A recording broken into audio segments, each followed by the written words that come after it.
Bonjour les amis, dans cette vidéo, je vais vous montrer comment maîtriser les Incoterms 2023. Je vais vous aider donc à comprendre et à maîtriser les Incoterms pour réaliser vos opérations. Donc, il faut dire que les Incoterms prévoient 11 règles codifiées par 3 lettres et réparties en 4 familles.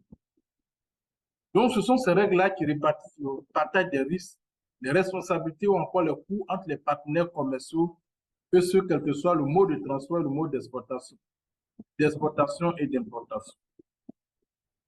Donc, définir les responsabilités et coûts de chacun. Comme l'avons évoqué, on distingue 4 grandes familles d'Incoterms permettant de définir la répartition des responsabilités et des coûts. Donc, la première famille, c'est les Incoterms E. Cette famille contient uniquement l'Incoterm S-Work. S-Work est le plus simple pour le vendeur puisque l'acheteur s'occupe de tout. Celui-ci prévoit que la marchandise soit remise à l'acheteur dans les locaux du vendeur. La responsabilité et les coûts sont donc transférés à l'acquéreur dès la sortie de la marchandise. Donc, une fois que l'exportateur, le fournisseur a fini d'emballer la marchandise et qu'il a déposé chez lui dans son usine et que vous remet, lui, sa responsabilité est finie. La responsabilité revient à l'acheteur dès que l'acheteur a en possession de sa marchandise. Donc, on a les Incoterms F. L'incoterm F, c'est Free Carrier, impose au vendeur de remettre la marchandise à un transporteur choisi par l'acheteur. Donc, l'incoterm F, lui, il impose au vendeur, c'est-à-dire dit au vendeur, une fois que tu remets la marchandise à un transporteur choisi par l'acheteur lui-même. Donc, FCA, c'est un incoterm de pré-acheminement. Lui, c'est après-acheminement, c'est-à-dire on transporte de chez le vendeur jusqu'à peut-être chez le transitaire. Il peut couvrir le chargement de la marchandise dans le camion ou la livraison chez un transitaire national. Donc, c'est ça. Donc, les Incoterms F disent que la responsabilité et les coûts du transport ne sont donc pas à la charge du fournisseur. Voyez-vous? Donc, la responsabilité, quand il s'agit d'un Incoterm F, c'est-à-dire FCA, FAS, FOB, la responsabilité prévient, la responsabilité du coût du transport et la marchandise sont à la charge de l'acheteur. On retrouve le même principe pour les 4 jurisprudences sur le transport maritime. On a FAS qui couvre le préacheminement jusqu'au navire, et puis on a FOB qui intègre le chargement de la marchandise sur le bateau. Les Incoterms C. Avec les Incoterms C, le vendeur doit assumer le coût du transport principal jusqu'au lieu de préacheminement, mais n'est pas responsable en cas d'avarie durant le transport. Donc, avec l'Incoterm C, c'est le vendeur qui assure le coût du transport principal jusqu'au lieu de préacheminement. Mais la responsabilité en cas d'avarie, de vol ou de perte revient à l'acheteur. Donc, on a CPT, où le transport est payé par le vendeur jusqu'au lieu de destination. En revanche, c'est l'acheteur qui couvre le risque. Vous voyez, non? C'est-à-dire, en cas d'avarie, en cas de vol, en cas de perte, c'est vous, l'acheteur, qui courez le risque. Une alternative existe au CPT. On a le CIP.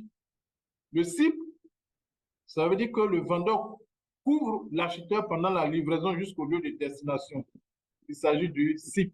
C'est-à-dire c'est le vendeur qui assume les responsabilités en cas de vol, en cas d'avarie, en cas de perte de la marchandise.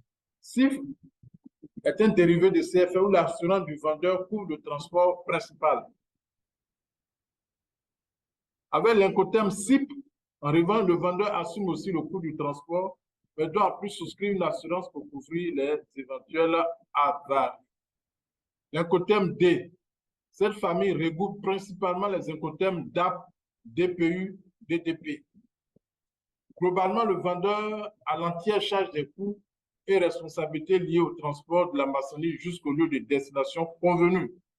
Donc, quand l'incoterm est D, la famille de D, c'est le vendeur qui assume l'entière responsabilité des avaries, des vols, des pertes et des coûts de la marchandise. Retenez bien cela. Les trois interlocuteurs sont utilisables quel que soit le mode de transport principal, les DAB, DPU, DDP. DAB, c'est le post-acheminement. DPU, c'est le déchargement de la marchandise du transport principal. Il s'agit d'un nouvel Incoterm 2022 qui remplace l'Incoterm 2010 DAB. Et enfin, DDP, qui est l'Incoterm préféré des acheteurs en ce sens où il n'a rien à prendre en charge. Donc, le vendeur s'occupe de tout. Donc, vous voyez, voici donc les 11 Incoterms.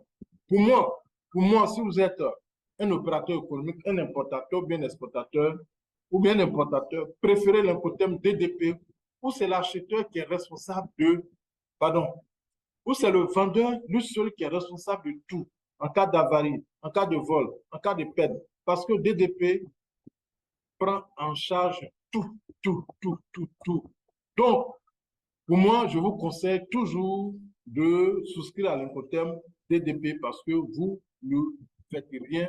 C'est le vendeur qui s'occupe de tout, c'est lui qui est responsable de tout, de la marchandise et du transport. Je vous remercie et je vous aime. Mais n'allez pas. À présent, abonnez-vous massivement à la chaîne. Abonnez-vous massivement à la chaîne. Partagez cette vidéo pour que ceux qui sont dans le transport interne, le commerce international, savent aujourd'hui leurs responsabilités en cas d'achat de marchandises à l'extérieur. Partagez, likez. Dans les commentaires, dites-moi qu'est-ce que vous pensez de cette vidéo. Si vous avez des thèmes spécifiques concernant la douane et la logistique, vous me soulignez dans les commentaires. À présent, pour ceux qui veulent aller plus loin, qui veulent se former, voici mon numéro WhatsApp. 05 64 63 15 93 05 64 63 15 93. Et j'ai encore mis ce numéro dans la description. Pour ceux qui veulent un contenu privé, vous pouvez m'appeler sur nous. Vous pouvez aussi vous inscrire. Pour ceux qui veulent me suivre quotidiennement, dans la description, j'ai une liste d'attente pour ceux qui veulent se former. Allez-y, cliquez dessus, mettez votre numéro, votre nom, votre pays, et puis c'est tout. Encore, abonnez-vous massivement à la chaîne. Abonnez-vous. Likez, partagez. Beaucoup de commentaires. Dans les commentaires, dis-moi, quels sont les problèmes que vous rencontrez avec les Incoterms? Quels sont les problèmes que vous rencontrez même en général avec le dédouanement de vos marchandises en Côte d'Ivoire ici? Je vous remercie, je vous aime, je vous souhaite paix. Vous, paix pour votre famille, paix pour votre pays.